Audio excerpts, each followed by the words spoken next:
Covid alla Croce Rossa di Jesolo. Non si placano le polemiche dopo la scoperta dei 43 migranti positivi al coronavirus.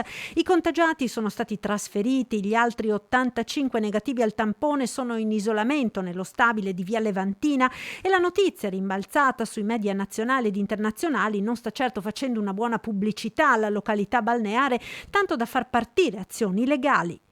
Noi, come sicuramente la Confcommercio, ma anche le altre associazioni, vogliamo capire cosa è successo, com'è possibile che ci siano 43 ospiti della Croce Rossa positivi e che nessuno si sia accorto di nulla.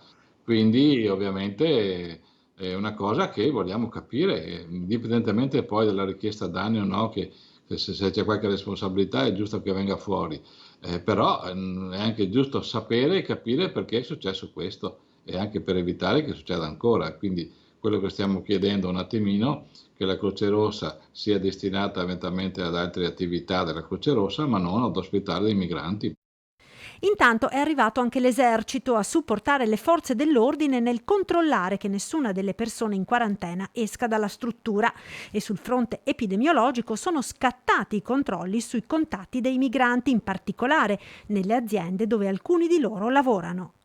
Dal punto di vista epidemiologico non siamo preoccupati, nel senso noi adesso stiamo facendo le verifiche sulle aziende dove alcune di queste persone lavoravano, sono soprattutto aziende agricole del territorio, quindi stiamo vedendo tutti i contatti, come facciamo solitamente quando ci sono delle positività, e li stiamo portando con il nostro Dipartimento di Prevenzione per avere un quadro più generale. A Jesolo, come sul resto del litorale, non risultano altre positività. Per turisti e pendolari, numerosissimi soprattutto nel fine settimana, restano le raccomandazioni su distanziamenti, igiene e mascherine. Se la gente ci aiuta a ottobre ci saranno meno rischi, se non ci aiuta sarà forse un brutto autunno. Però ripeto, in questo momento la situazione dal punto di vista epidemiologico e sanitario è assolutamente tranquilla.